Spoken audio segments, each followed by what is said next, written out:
sekarang kita akan mempraktekkan membuat kisi-kisi soal. Di mana kisi-kisi soal ini yang kita buat adalah kisi-kisi soal ujian satuan pendidikan. Oke, di sini adalah identitas ya. Ini adalah identitas di mana jenjangnya adalah SMK, mata pelajarannya adalah C2 Teknik Komputer Jaringan, di mana memuat 4 mapel, sistem komputer, komputer dan jaringan dasar, kemudian pemrograman dasar, dan dasar desain grafis. Tapi di sini saya tidak akan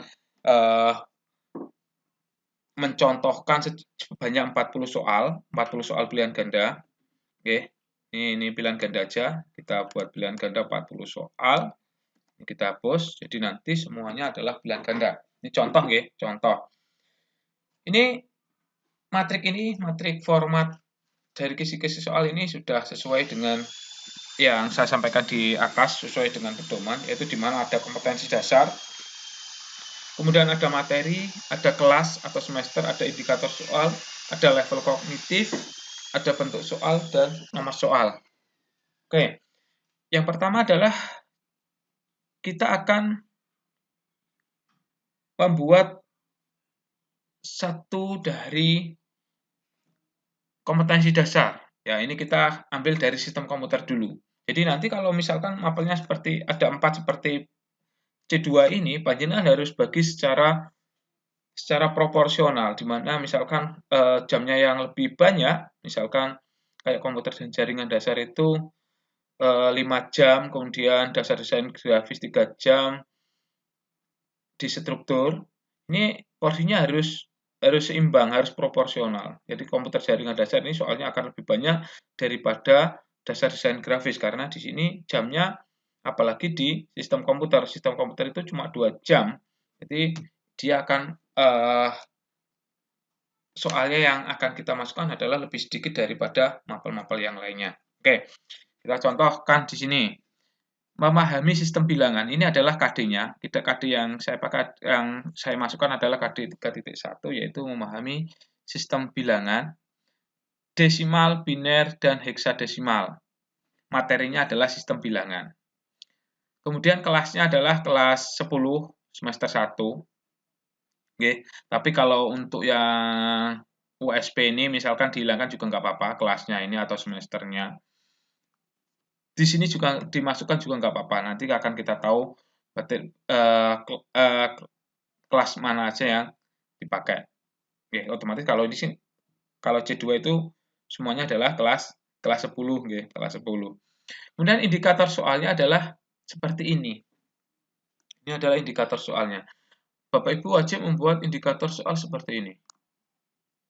Disajikan tampilan menu setting IP address, peserta didik mengkonversi atau menghitung IP address tersebut ke bilangan biner dengan tepat. Levelnya C2, dimensi kognitifnya adalah C3 atau mengkonversi, ini menerapkan, L2C penerapan. Dan bentuk soalnya adalah pilihan ganda, nomor soalnya 1. Nah, sekarang kita uraikan dari indikator ini mengandung unsur dari ABCD, audience, behavior, condition, dan degree. Oke. Disajikan tampilan menu setting IP address. Ini adalah kondisinya. Oke, ini adalah kondisi. Kondisinya adalah disajikan tampilan menu setting IP address. Ini wajib ada, di kondisi. Tapi penempatannya tidak harus di depan. Boleh di depan, boleh di menyesuaikan, boleh di depan, boleh di belakang, atau kondisi ini bahkan ada yang tidak ada. Tapi untuk tingkatan SMK atau SMA, condition wajib ada. Disajikan tampilan menu setting IP address peserta didik. Peserta didik ini adalah audience. Peserta didik adalah audience. Kemudian mengkonversi, ini adalah kata kerja, behavior, mengkonversi, ini mengkonversi bila atau menghitung IP address tersebut ke bilangan biner. Ini adalah behavior. Behavior adalah tingkah laku yang harus ditampilkan dengan menggunakan kata kerja. Ini adalah behaviornya. Kemudian tepat, di sini ada kata tepat, ini adalah degree. tepat ini adalah degree. Oke, ini adalah tepat ini adalah degree. Jadi dari indikator soal ini yang termuat di sini ini sudah lengkap ABC, unsur ABC-nya, audience, behavior, degree. Kemudian bagaimana kita bisa menentukan bahwa ini adalah level 2? Bahwa di PowerPoint yang saya sampaikan tadi, ini, karena masuk menerapkan adalah level kognitifnya adalah level 2, ya, playing atau aplikasi. Oke, ini menerapkan. Kemudian kita juga harus punya yang namanya ini, kata kerja KKO. Oke, KKO ini. Oke, kita kembali dulu KKO. Di sini mengkonversi atau menghitung ini berada di taksonomi level di taksonomi atau dimensi kognitif apa. Nanti kita cek di sini. Kita cek di sini. Dimensinya adalah menerapkan. Kita itu menghitung di sini, menghitung. Oke, menghitung ini. Ini adalah masuk di C3. Jadi ini adalah KKO ini adalah wajib kita punyai dalam membuat soal. Jadi soal itu tidak asal-asalan. Jadi dari indikator ini kita membuat indikator ini supaya nanti soal itu bisa kita rakit. Kalau kita membuat indikator yang benar, otomatis soal itu akan bisa kita rakit dan bisa kita gunakan. Oke. Oke. Kembali ke indikator. Ini level 2 ya, level 2. Kemudian kita kasih contoh lagi. Ini di mana kompetensi dasarnya adalah 3.7. Menganalisis blok diagram dari sistem mikrokomputer atau arsitektur komputer. Materinya adalah diagram blok sistem komputer. Kemudian ini adalah kondisinya, disajikan diagram blok komputer. Ini adalah kondisinya. Peserta didik adalah apa? Audiennya melengkapi nama komponen yang belum terisi. Nah, ini adalah behavior-nya. Kemudian benar ini adalah degree-nya. Oke, behavior ini adalah degree-nya. Kita cek di sini, melengkapi. Kita cek di taksonomi. Melengkapi, apakah di C3? Melengkapi. Melengkapi.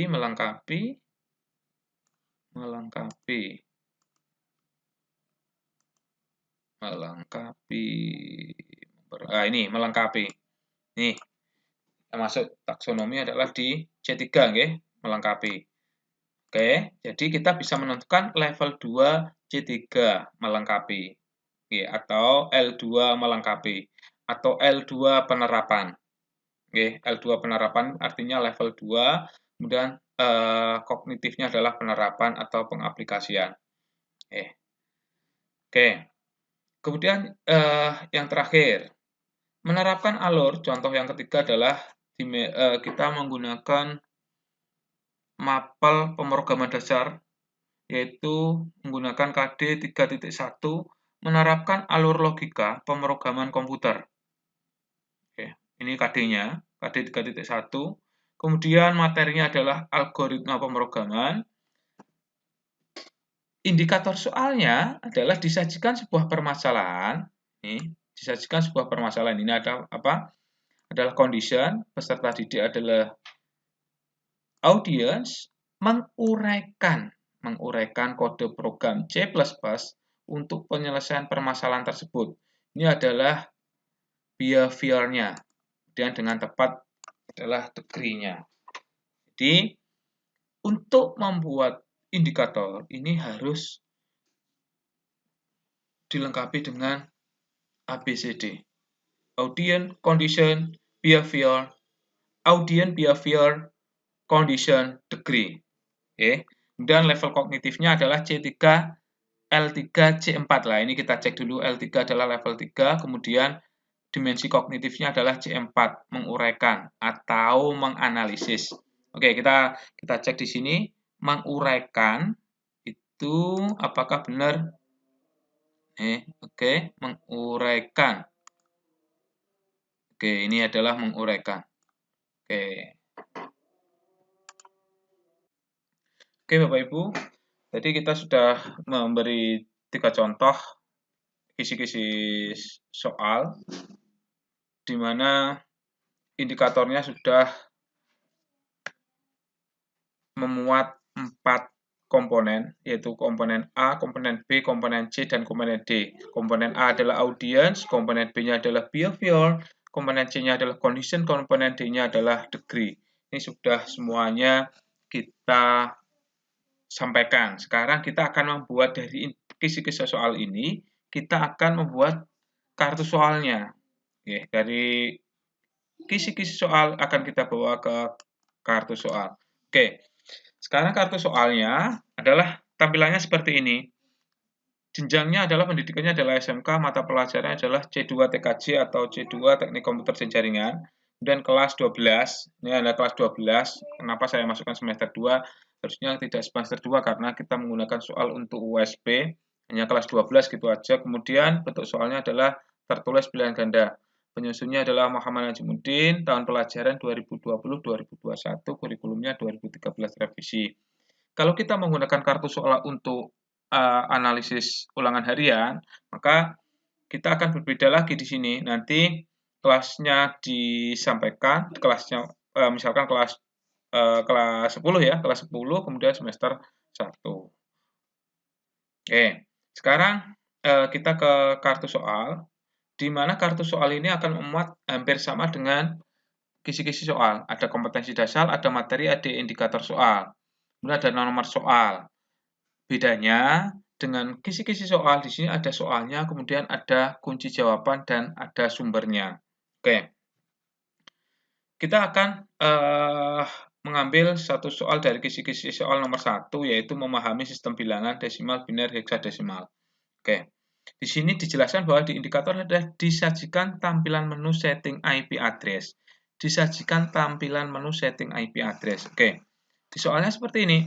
Ini adalah tampilan menu setting IP address. Tampilan menu IP address seperti ini. Ini secara statis, secara statis di Microsoft Windows itu seperti ini. Jadi pengisian IP address secara statistik di Microsoft Windows terlihat seperti gambar di atas. Terlihat ini adalah apa? Ini adalah sebagai kondisinya, kita menyajikan, kita memberikan stimulus di sini. Stimulusnya berupa apa? Berupa gambar. Jadi kita tidak tiba-tiba hasil konversi A, hasil konversi B adalah tidak seperti itu, tapi kita harus memberikan stimulus dulu. Stimulusnya adalah seperti ini. Jadi ini langsung bisa diterapkan, diaplikasikan di kehidupan sehari-hari. Pengisian IP address secara statis di Microsoft Windows terlihat seperti gambar di atas. Hasil konversi, lah ini baru menginjak ke soalnya. Jadi anak kita bawa ke stimulusnya dulu, baru kita tanyakan soalnya di sini. Di sini kunci jawabannya adalah D, kemudian sumbernya adalah buku sistem komputer, soalnya nomor 1. Oke, di sini. Oke, seperti ini. Oke, yang kedua. Oke, kita yang kedua adalah kisi-kisinya adalah di mana level kognitifnya adalah L2, level 2, C3 atau mengaplikasikan atau menerapkan. Dan dimensinya adalah kata kerjanya adalah melengkapi. Oke, kita coba di sini kita uraikan di kartu soal adalah seperti ini. Ini juga ada stimulusnya yang lebih lengkap. Mungkin ini adalah soal ini adalah sudah mendekati dengan HOTS. High Order Thinking Skill. Coba kita perhatikan. Kompetensi dasarnya sama, materinya diagram blok sama seperti di kisi-kisi. Kemudian rumusan butir soalnya seperti ini. Kita buat gambarnya dulu. Ini sebagai stimulus. Kemudian di sini juga kita ajak anak untuk berpikir dulu. Gambar di atas adalah merupakan gambar diagram blok komputer. Kemudian setiap komponen dari diagram blok komputer memiliki tugas dan fungsi masing-masing. Komponen-komponen tersebut bekerja sehingga membentuk suatu sistem komputer yang bisa digunakan oleh manusia. tanpa ada salah satu, sebenarnya tanpa ada salah satu dari komponen itu, komponen yang ada di gambar itu, otomatis tidak akan terbentuk namanya suatu sistem komputer. Nah, di sini. Baru di sini untuk melengkapi diagram blok komputer di atas, komponen apakah yang bertanda X tersebut? Nah, ini salah satu contoh soal. Jadi anak kita ajak berpikir dulu, kemudian baru kita mengarah ke soalnya. Oke, ya. Kemudian yang ketiga adalah menerapkan alur logika pemrograman komputer. Algoritma pemrograman kelas 10 disajikan sebuah permasalahan, peserta didik menguraikan kode program. Ini adalah levelnya adalah level 3, kemudian menganalisis. Kata kerjanya apa? Menguraikan. Jadi kita akan membuat sebuah permasalahan, kemudian peserta didik disuruh menguraikan, menyelesaikan sebuah masalah dalam bahasa pemrograman C++. Oke, kita langsung ke soalnya. Seperti ini. Oke. Kompetensi dasar sudah kita isi, materi sudah kita isi, indikator soal sama dengan kisi-kisi soal. Nomor 3, kunci jawabannya ini. Rumusan butir soalnya adalah sebagai berikut. Dengan menggunakan loop ini artinya ini bahasa pemrograman gitu. Suatu proses yang berulang dapat diimplementasikan dengan kode program yang pendek. Berikut ini contoh program C++ yang mengurutkan bilangan 1 sampai 20. Ini kan sudah membuat sebuah pemrograman yang harus menggunakan apa ini? Pemikiran yang tinggi. Oke. Nih, ini contoh soal